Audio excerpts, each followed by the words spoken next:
Okay, let's unpack this. Imagine finding a black box. Not the flight data kind, but more like a collection of daily headlines, some deep research, our own notes, all just waiting to reveal the really important stuff, the hidden connections. And that's exactly what we're doing today. Our mission is to unlock those hidden narratives, those crucial bits of knowledge from this fascinating stack of material you've shared with us. Yeah, it's quite a range. It really is. Our sources for this deep dive are pretty expansive. They paint a pretty comprehensive picture, I think, of global currents and how things connect. We're looking at, detailed accounts of that horrific plane crash, really digging into the human impact and the serious systemic questions it's raising about aviation safety. Big questions there. But that's just one thread, really. Yeah. We'll also navigate some tricky geopolitical flashpoints, explore how India is changing so fast, infrastructure, economy, culture, and even, touch on how sports and daily life are kind of reflecting these bigger shifts. It's a lot to cover. It is. And what's really fascinating here, what we want to do for you, is go beyond just, what happened. Our goal is to synthesize all these diverse pieces, help you understand why it matters, what the implications might be for the bigger picture. We're aiming for those real aha moments, turning information into actual insight, so you feel truly informed about this complex world we're in. Absolutely. And there's no better or maybe more somber place to start than with a stark reminder of how quickly things can change and just how interconnected everything is. I'm talking about the recent Air India AI-171 crash. This wasn't just an incident, was it? It was a profound human tragedy. Sent shockwaves across the globe almost instantly, and the echoes are, they're still being felt. Indeed. It was the London-bound Air India flight, AI-171. A Boeing 787 Dreamliner, so a relatively modern plane. It crashed on a Thursday afternoon right into a complex belonging to the BJ Medical College in Ahmedabad's Meghananagar area. The human toll was just almost unthinkable. Our sources state all but one of the 242 persons on board were killed, just one survivor from the plane itself. One survivor out of 242. Yeah. But the tragedy, like you said, it went beyond the aircraft. A 14-year-old boy, Akash Patnay, was tragically killed on the ground. He was just sleeping under a tree near his family's tea stall, right next to the college hostel. His mother, Sitaban, she sustained severe burns trying desperately to save him from the fire. Just heartbreaking. Oh, that's horrific. And the devastation on the ground didn't stop there, did it? No, it didn't. 4 MEBS students, medical students, and a doctor's wife were also killed on the ground. Imagine the scene. Aircraft parts smashed into the dining hall of the hostel. A place that would have been full of students. Exactly. The accounts from the cooks there, Meena Mistry and Nima Ben Nigam, are chilling. They said they first thought maybe a gas cylinder exploded. Then they saw this massive fireball, and the plane just turning into a ball of fire. Sheer terror, sudden destruction, hard to even imagine. It really is. And the individual stories of the victims, they just bring home the sheer scale of the grief, don't they? Reaching across India and beyond. Absolutely. Among the 241 passengers who died was the former chief minister of Gujarat, Vijay Rupani. He was 68. Ooh. The significance of his loss was really underscored when Prime Minister Modi met with Rupani's family and personally went to inspect the crash site. Spent about 20 minutes there. Wow. And we also learned that at least 10 people from Maharashtra state were lost, including one of the pilots and some crew members. These aren't just statistics, They're devastating personal losses for so many families. You think about Roshni, a cabin crew member from Mandangad, Ratnagiri. The source said her dreams were snuffed out. So tragic. Her family, father Rajendra, mother Shobha, younger brother Vignesh, just shattered.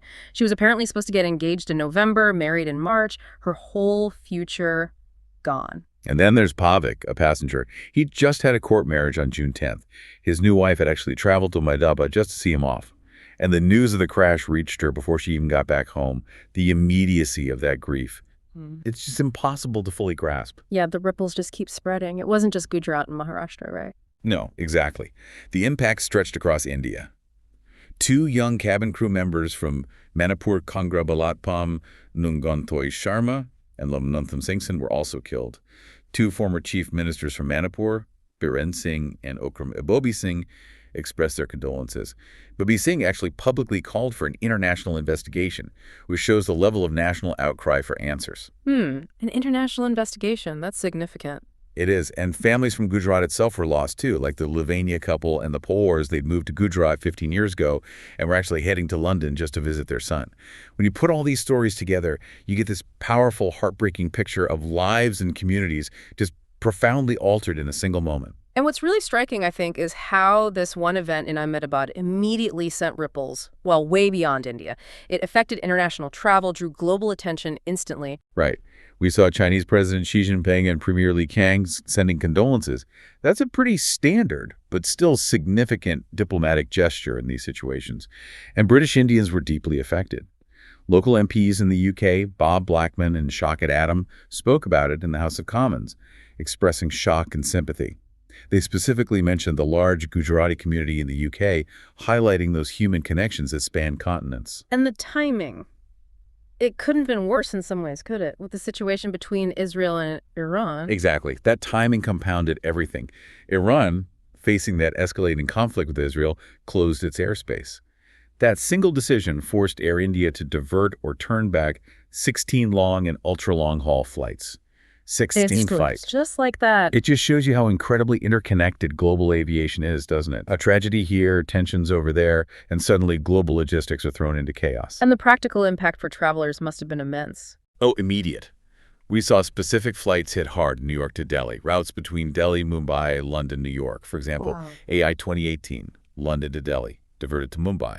AI 129, Mumbai to London, and AI 119, Mumbai to New York. Both had to turn around, go back to Mumbai. Wow. AI 103, Delhi to Washington, had to return to Delhi. AI 106, Newark to Delhi, got diverted all the way to Vienna. Vienna, that's a long diversion. It is, and it wasn't just Air India. Indigo flights were impacted too, meaning longer travel times, cancellations, affecting countless people. It's a cascading effect. Few would immediately connect to a single crash, but it highlights the fragility, of that whole global system. Which really forces us, I think, to look deeper into aviation safety, beyond just the black box of this one aircraft. Precisely. One source, Travel and Tour World, puts it very directly. It says, the crash raises serious questions, exposing how even advanced planes can fail when you have, and I'm quoting here, overstretched systems, delayed maintenance, and regulatory gaps go unaddressed. So it's not just about a single point of failure. It's about the wider system, those pressures that are often invisible until something goes terribly wrong. That's a really crucial point. And one issue that comes up, which feels relevant globally, is this aging aircraft dilemma. Yeah. Airlines everywhere are apparently flying older planes well beyond their intended prime. Not because they want to necessarily, but because they don't have better options or demand is just too high. Right. It's not always about the tech itself failing, but the strain it puts on everything, maintenance schedules, getting parts, training, the whole support system. And even with, as the source notes, India having robust aviation regulators, those regulators face immense pressure too, don't they? When airlines are expanding like crazy, adding routes, trying to stay profitable. Absolutely. It raises that fundamental question. How do you balance safety, which has to be paramount, with the commercial drive for growth? It's an incredibly difficult balancing act. Yeah, a real tightrope walk. And the AI-171 crash kind of suggests maybe that balance is getting harder to maintain. It seems that way. Regulations often tighten after something happens, right? They tend to be reactive. The challenge globally is moving towards being more proactive, maybe more independent audits, better stress testing of the whole system, looking for leading indicators of risk, not just reacting after the fact. And it's worrying that even modern planes aren't immune. This was a 787 Dreamliner, relatively new, as the source said. Exactly. But it's crashed within a mixed-age fleet. That's the key point the source makes. It underscored how fragile safety assurance can become when older aircraft must be kept flying to fill capacity gaps. It suggests this sort of domino effect, where relying on older planes strains resources across the board, maintenance, pilots, everything, making the whole system potentially more vulnerable. And that brings us to the pilots themselves, the strain on them, especially after COVID. Oh, definitely. The industry is pushing its pilots harder than ever, according to the sources. That post-COVID travel surge led to this scramble. Right. Many pilots left or were laid off during the pandemic. Right. So now airlines are rushing to rehire, retrain, often at lightning speed with minimal downtime. A high-pressure situation for a job that needs total focus. And you see that specifically in India with Air India's huge expansion plan, Vihan.ai. Yeah, that's a massive plan. Hundreds of new planes, expanding routes everywhere, more long-haul flights. It's ambitious.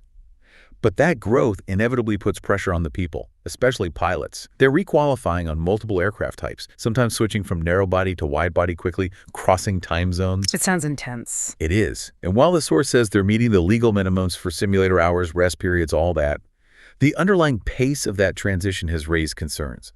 Pilot unions, aviation insiders, they're worried. It makes you ask, what's the real cost of growing that fast? Are we pushing human endurance, stretching training capacity too thin? It's a very sobering thought. And the source suggests this crash has kind of shattered the illusion of invincibility around modern planes, that maybe this is a defining moment for global aviation to sort of recalibrate safety alongside growth. It could be. If we connect this to the bigger picture, the AI-171 tragedy isn't really an isolated event. It's more like a stark example of these systemic pressures across the whole industry, fleet management, pilot well-being, regulation. It really highlights that fine line between efficiency and safety. Right. And what's striking isn't just this crash, but looking at other recent incidents globally. Right, you mentioned there were others. Yeah, quite a few in 2025 and 2024 that paint a broader picture, like March 11, 2025, LATAM Airlines Flight 800, also a Boeing 787, like the Air India plane. It had a severe in-flight upset, injured 50 people. Landed safely, thankfully, but raised questions about stability systems. Okay, so similar aircraft type with issues. Then April 23, 2025, an Alaska Air cargo plane, older type, Douglas C-54D, crashed after engine failure. Both crew died. January 27, 2025, Caspian Airlines in Iran, an MD-83 overran a runway, 2 injured. February 5, 2025, Pegasus Airlines in Turkey, a Boeing 737 veered off the runway in bad weather, split into 3 pieces. 3 people died in that one. God, that sounds awful, splitting into 3. Horrific. And then May 4, 2025, in Somalia, an East African Express Airways plane, an Embraer 120 was apparently shot down, 6 killed. Shows the danger of flying in conflict zones. Right, a totally different kind of risk. Exactly. And going back to 2024, September 12, Siberian Light Aviation, small commuter plane, missed the runway in fog, 4 died. October 19, 2024 in Texas, a private MD-87 jet overshot the runway, burst into flames. Miraculously, all 21 escaped. Wow, lucky escape there. Very lucky. And finally, November 3, 2024, in Russia, an Antonov An-12 cargo plane crashed in snow, killing all 9 crew. That was apparently Russia's 3rd fatal Antonov crash that year. So it's not just one type of plane or one region or one cause. It's complex. It really is. This broader context shows the AI-171 crash is part of a larger global conversation about the many facets of aviation safety today. It's a constant challenge, demanding vigilance from absolutely every angle. Okay, so shifting from the skies to, well, some very tense ground situations. Let's talk about the Middle East, the escalating Israel-Iran conflict. That seems to have really put the whole region on edge. It certainly has. Israel launched this major military operation, they called it Rising Lion, involved about 200 aircraft hitting around 100 targets in Iran. And what's really striking is the report that Mossad, Israel's intelligence agency, had apparently pre-positioned explosive drones inside Iran to hit missile launchers near Tehran, and they reportedly smuggled in precision weapons too. Inside Iran. Wow, that suggests a lot of planning, very sophisticated. Extremely. It points to a multi-layered operation, not just straightforward airstrikes. And the impact on Iran's leadership was significant, very strategic.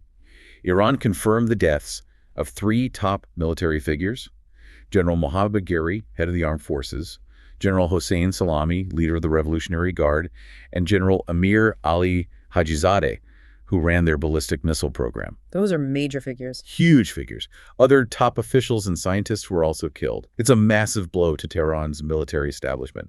It undoubtedly complicates any immediate retaliation plans they might have had. And the international reaction was pretty swift, right? Calls for de-escalation? Immediately. Countries in the region condemned the attack. Global leaders universally called for calm, urged de-escalation. India also weighed in, urging both sides to avoid any escalatory steps. A common plea, really, trying to prevent things spiraling. What about the U.S. stance? It seemed a bit nuanced. It was. President Trump apparently held out hope for a diplomatic fix to Iran's nuclear program just hours before the strikes. But then Secretary of State Marco Rubio, who's also acting as National Security Advisor, quickly clarified the U.S. was not involved in the operation. Rubio stressed the focus was protecting U.S. forces. Trump later explained evacuating non-essential U.S. personnel from diplomatic posts in the region, saying, and this is a direct quote, "I don't want to be the one that didn't give any warning and missiles are flying into their buildings." He said, "It's possible, so I had to do it." Shows the pressure, I guess. Yeah, walking a fine line. And the ripple effects went beyond military and diplomatic to economic Oh, impacts. yeah, immediate. In Iran, they actually shut down museums, started moving valuable items to secure vaults. That's a pretty dramatic step. Definitely signals they were worried about more to come. It does. Israel's main airport closed temporarily, and the markets reacted instantly. Brent crude oil prices spiked nearly 8% right after the news broke, before settling a bit.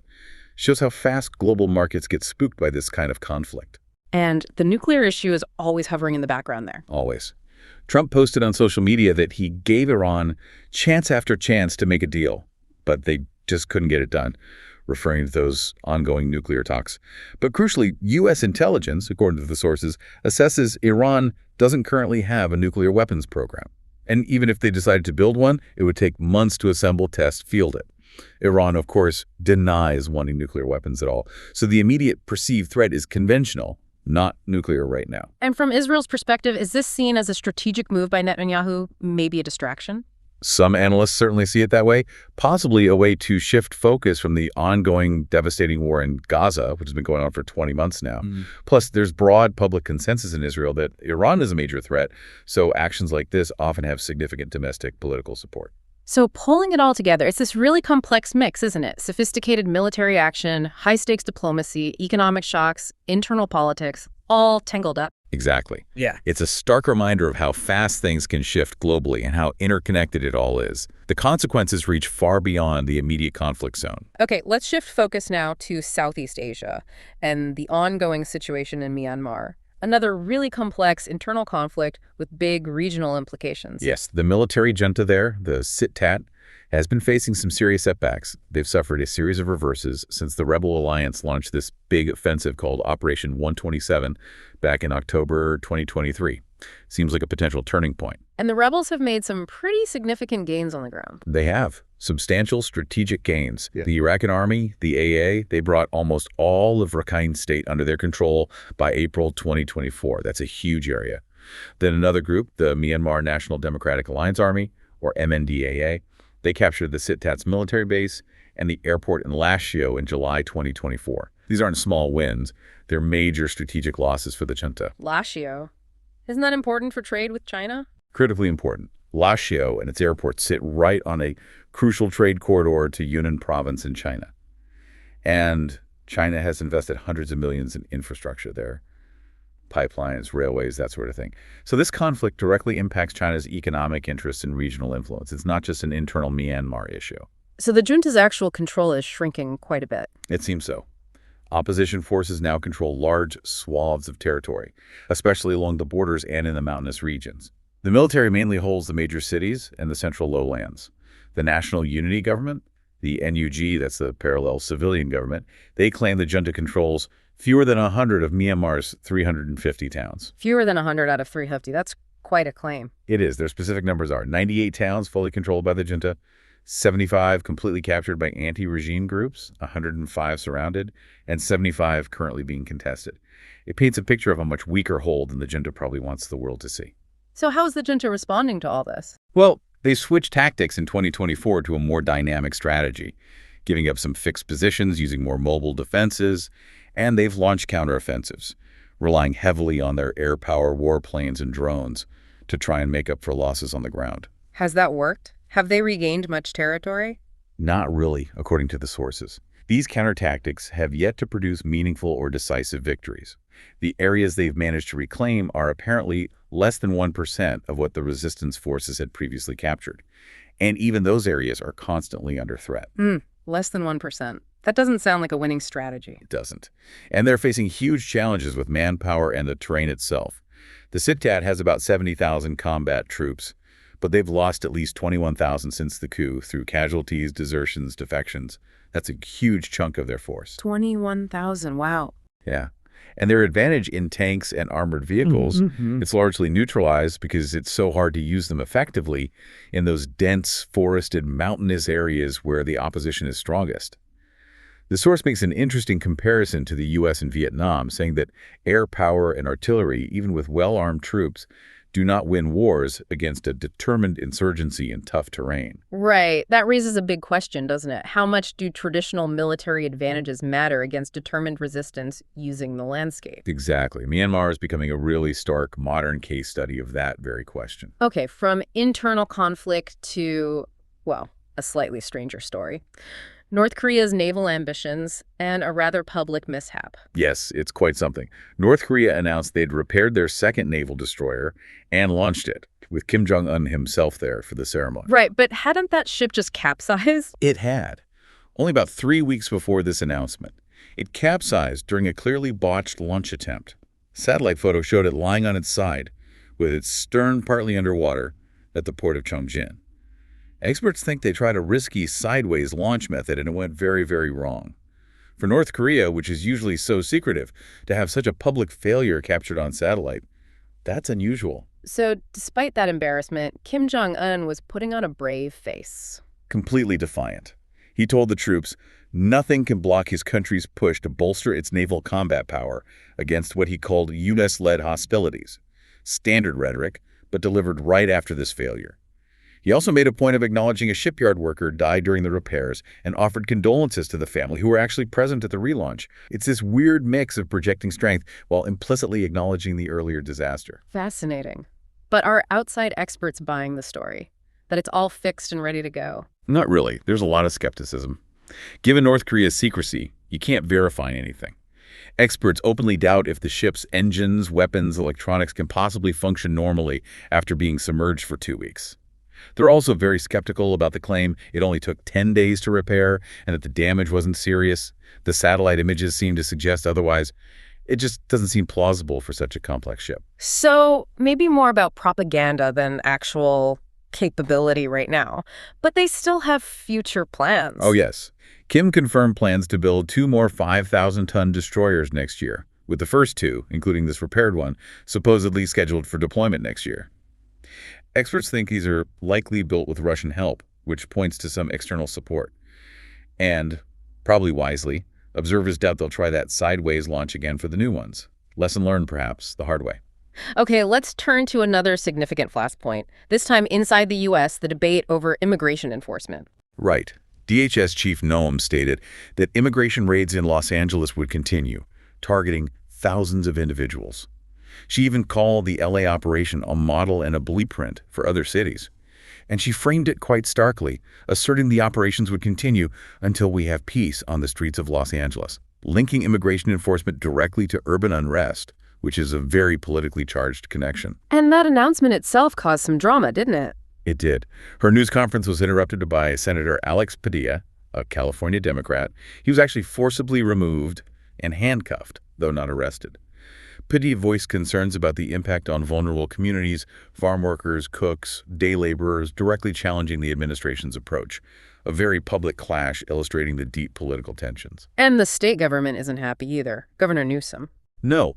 Governor Newsom warned this military involvement because National Guard troops are involved as part of a broader effort by the Trump administration to overturn norms at the heart of the nation's democracy, particularly regarding federal forces in domestic law enforcement.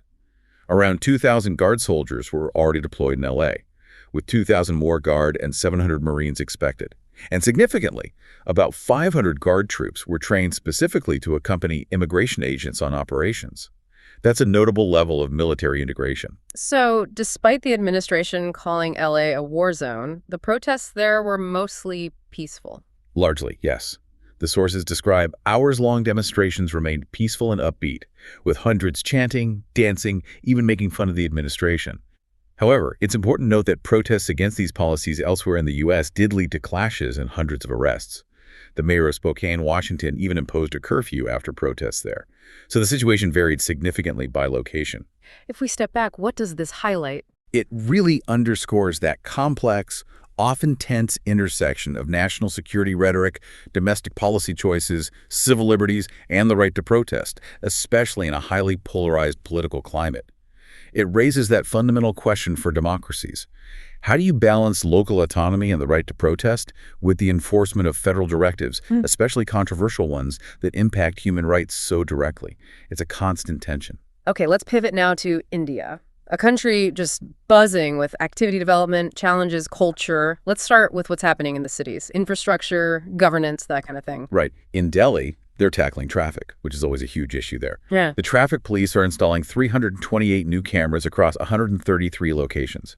And these aren't just basic speed cameras. They're designed to spot multiple violations simultaneously: riding without a helmet, triple riding on bikes, no seatbelts, wrong-way driving, bad number plates, even using phones while driving. A big tech push for traffic discipline. Sounds comprehensive. What about pollution? Another big Delhi issue. Yes. They plan to set up waste treatment plants in 27 industrial areas. That came out of a meeting between the central and state governments. But there's a but. A water activist, Varun Gulati, pointed out that the existing treatment plants, called CETPs, built about 20 years ago, often don't even meet the required standards. Oh. And worse, plans for new CETPs that were decided way back in 2012. Work hasn't even started on them after 13 years. So a big gap between planning and actually getting things done on the ground. A familiar story, perhaps. Yeah. What about policy? Anything happening on the governance side? Well, a committee is working on a new comprehensive excise policy for Delhi that's related to alcohol regulation. They're reviewing past policies, and recommendations are due by June 30th. Chief Minister Gupta specifically said it will be a socially responsible framework, not just about maximizing revenue, so aiming to consider the broader social impacts, like health and safety. Okay. And outside Delhi, Gurugram, the big tech hub. Connectivity is key there. The Haryana Shahari Vikas Pradhikaran, HSVP, is working to link 3 major roads to the Dwarka Expressway to ease traffic flow. It involves complex land acquisition, which is always tricky in urban areas. They've acquired a wide stretch for the expressway itself, but still need more land to connect 8 major feeder roads properly. They have managed to enable 5 connections already through collaboration, so there's progress, but it highlights the challenges of big infrastructure projects. It does. These local stories really paint a picture of the daily grind of improving urban life traffic, pollution, connectivity. But they also remind us of, well, past failures and the need for accountability. Absolutely. And that brings us quite powerfully to the Upar cinema tragedy, a really stark reminder of that long fight for accountability. It's been 28 years since that horrific fire killed 59 people, injured over 100. On June 14th, victims' families gathered again at the memorial Smriti Upavan. The Association of Victims of Upar Tragedy, AVUT, they're still appealing for justice. Neelam Krishnamurthy, the AVUT president who tragically lost both her teenage children in the fire. She said, "Every year we come here not just to mourn, but to remind the system that such a tragedy must never happen again." 28 years. That's incredible dedication. It's a profoundly moving example of resilience, isn't it? And a constant call for systemic change so things like that don't happen again. Justice can be a very long road. It certainly can. Okay, let's broaden the view to India's economy and digital transformation. There seems to be a really powerful story unfolding there. There really is. India's undergone this sweeping digital transformation over the last decade or so. It's changing how government works, how citizens access services. It's empowering people in fundamental ways. And the World Bank has taken notice. Big time. A recent World Bank report had some fascinating insights. It basically said India's success in reducing poverty isn't just about welfare programs. It's an outcome of empowerment, not entitlement, meaning it comes from deliberate structural reforms, innovative institutions, and this real push to bring prosperity to everyone, even in remote areas. The World Bank is apparently now forced to rethink how it measures and tackles poverty globally because of India's approach. Wow, that's quite an endorsement. India forcing the World Bank to rethink its models. It's significant, yes. And this digital leap is fueling the Make in India initiative, too. India is positioning itself as an innovation hub, a jobs engine. We see potential in sectors like robotics, quantum tech, agri-tech, food engineering, and big projects like the Rafale fighter jet fuselage manufacturing in Hyderabad that signals India's move into high-tech manufacturing, partnering globally but building domestic capability. And we see this reflected at the state level, too. Odisha, for example. Odisha is a great example. Their government just approved 17 new investment proposals worth nearly 3,900 crore rupees. That's about 470 million US dollars. These projects are expected to create over 10,500 new jobs across 11 districts. And the investments are really diverse: plastics, technical textiles, apparel, electronics manufacturing, ESBM, food processing, renewable energy, tourism, logistics, chemicals, steel, a very broad-based strategy. That sounds like a deliberate diversification. It does. Examples include things like recycled plastic manufacturing, pipelines, textile processing, advanced sensors for metallurgy, even a grain-based ethanol plant. It's a comprehensive approach. And the job market nationally is picking up. Seems so. Job postings apparently rebounded by 8.9% in May after falling for 8 straight months. That's a positive sign. The rate of job creation is reportedly outpacing other countries, and it's partly attributed to more people moving into the formal economy structured jobs with benefits rather than informal work. That's a really important long-term structural shift. What about the financial sector? Any moves to support this growth? Yes, the finance minister is meeting heads of public sector banks soon to review performance and how government schemes are being implemented. This follows a significant move by the Reserve Bank of India. They cut the main policy rate by 50 basis points and the cash reserve ratio by 100 basis points. The aim is to inject about 2.5 lakh crore rupees, roughly $30 billion, into the banking system to boost lending and support economic growth. Classic monetary stimulus. So lots of positive momentum, but progress often comes with challenges, right? Corruption is still an issue. Unfortunately, yes. Anti-corruption efforts are ongoing because these problems persist. For instance, the Economic Offenses Wing, EOW, uncovered this big scholarship scam in Mathura. 130 colleges were running courses without proper recognition, apparently with help from over 24 senior government officials across different departments between 2015 and 2019. Officials involved. That's serious. Very. Investigations found 22 colleges that got grants were actually shut down. Some apparently only existed just on paper. Ghost institutions created to siphon funds. Shows the need for constant vigilance. And they're catching individual fraudsters, too. Yes. A couple of examples were mentioned. A man named Jakir Dad Khan, who had been on the run for 2 years, was arrested for scamming people with fake overseas job offers. He'd fled to Dubai but was caught when he returned in 2025. Another guy, Sharma, was arrested for cheating banks since 2007 using fake documents for vehicle loans. He'd also been declared a proclaimed offender years ago. So it's this mix, isn't it? You have this incredible story of growth, technology, economic expansion, but alongside it, these persistent challenges like corruption, environmental issues. Exactly. It's multifaceted. India's transformation is happening on so many levels at once, the big picture stuff and the nitty-gritty local challenges. It's a really dynamic, complex picture. Okay, let's shift from the economy and governance to the social and cultural fabric, the sort of everyday rhythms of life in India. Right. And sometimes that starts with the weather.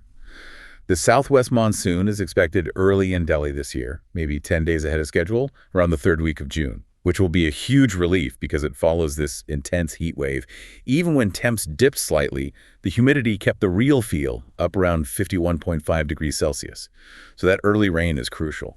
51.5 Celsius real feel. Great feel. That's brutal. Okay, what about making the city more livable, or at least more interesting for visitors? Delhi's chief minister, Rekha Gupta, announced a new tourist circuit. It covers the War Memorial, Kartavya Path, the Prime Minister Museum, and the new Parliament House, kind of a new landmarks tour. They're planning evening tours using electric buses, which is a nice touch. Priced at 500 rupees for adults, 300 for kids. Interestingly, previous attempts at hop-off buses failed because of Delhi's traffic, so this is a more targeted approach. Adapting to reality, then. And what about culture? There's something about handmade crafts. Yes, a really thoughtful piece, contrasting the value of handmade items, things carrying care, patience, and a deep connection to the maker's world with our fast-paced, screen-dominated lives. It mentioned traditional Garonda clay houses made by potters, embroidery being seen as art, the simple act of lighting oil lamps, dayas. The core idea was that progress does not always mean replacing the old. Sometimes it means looking at it again with open eyes, finding value in heritage. I like that. Progress isn't just about the new, but about what we value from the past. Exactly. And we see that echoed in how traditional stories are kept alive through art. There's an exhibition mentioned, Silent Canvas Speaks Again, featuring Professor Sukhveer Sangal.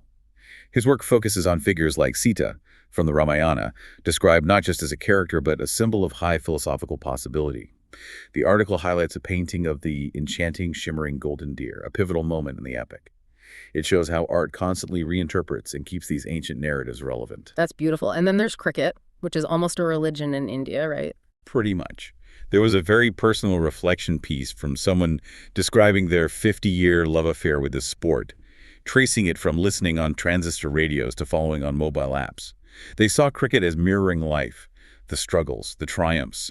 They mentioned 5 icons who symbolized different eras for them. Sunil Gavaskar, the pioneer, Kapil Dev, raw courage, the '83 World Cup. Mm-hmm. Sten Tendulkar, consistency, the god of cricket. MS Dhoni, calm leadership, the finisher. And Virat Kohli, aggression, changing mindsets. That's quite a lineup. It is. Yeah. And Kohli's recent retirement alongside Rohit Sharma was seen as closing another golden chapter. The author called cricket my joy, my escape, my teacher. It really speaks to how deeply a sport can weave itself into someone's life story. It really does. We all have things like that, don't we? Things we track our lives against. Okay, but social life isn't always harmonious. There was some political family drama. Oh yes, classic stuff. The PMK party founder, S. Ramados, who's in his 80s, publicly declared he'd stay party president till such time he is alive. A clear snub to his son, Anbumani, who's 56. Ramados even complained his son was giving him orders that raised his blood pressure. Meanwhile, the son, Anbumani, announced his own big political tour, a rights retrieval yatra, pointedly starting it on his father's birthday, family politics playing out very publicly. Never simple, is it? And there were some more serious law and order issues mentioned in Assam. Yes, in Dhubri, Assam, the chief minister, Himanta Biswa Sarma, took very strong action after a cow's head was found at a Hindu temple following the Bakrid festival, a highly inflammatory incident. He ordered shoot-at sight for anyone throwing stones, deployed special police forces, RAF and CRPF, ordered arrests, and mentioned cracking down on a new beef mafia. It highlights those underlying communal tensions and a very strong state response aiming to prevent escalation. Shoot at sight. That's a very strong response. Extremely strong. And finally, in Jammu and Kashmir, security preparations are underway for the big Amarnath Yatra pilgrimage. Lieutenant Governor Manoj Sinha held a high-level meeting. They're planning robust coordination, rapid response teams, deploying around 50,000 security personnel to protect the hundreds of thousands of devotees undertaking this challenging mountain pilgrimage. Security is always a major concern there. So it's this constant mix, isn't it? Big global events, national economic shifts, but also daily life, cultural touchstones, local tensions, personal stories. Exactly. It shows the resilience, the dynamism of society, just constantly moving, celebrating, developing, struggling, all at the same time. Okay, let's quickly round things off with a look at sports. What's happening there? Well, the Indian women's hockey team is gearing up for the European Pro League. They're aiming for a strong start against Australia, with tough matches against Belgium and China coming up too. The coach, Harendra Singh, is focusing on key skills like goalkeeping and drag flicking. They even brought in a Dutch specialist, Toon Seatman, for specific training with players like Deepika and Manisha. The big goal is the Asia Championship in September, win that, and they qualify for the World Cup.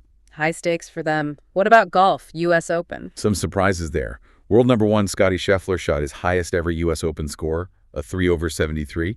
He's trailing the leader, J.J. Spawn, by quite a bit. Shows how tough that tournament is. Indian origin players also had a tough time. Sahith Theegala had to withdraw with a neck injury. Akshay Bhatia shot 76. Aaron Rai shot 72. So challenges all around. And something about the Club World Cup, the expanded football tournament in the U.S., not going as planned. Seems like there might be some issues with demand. The source says fans aren't exactly clamoring to attend. Ticket prices have apparently been slashed significantly from $349 down to under $80 for the opening game in some cases. They're even closing off some sections or moving seats around. FIFA says they still expect great attendances, but it's just maybe the hype didn't quite match reality, at least initially. Though big matches like PSG versus Atletico Madrid are still drawing crowds. Interesting. A potential disconnect between the organizers and the fans. Finally, cricket news. Yes, unfortunately, some personal news concerning the Indian head coach, Gautam Gambhir. He had to return home urgently from the UK because his mother suffered a heart attack and is in the ICU. Assistant coach Ryan Tendoshite is taking over temporarily.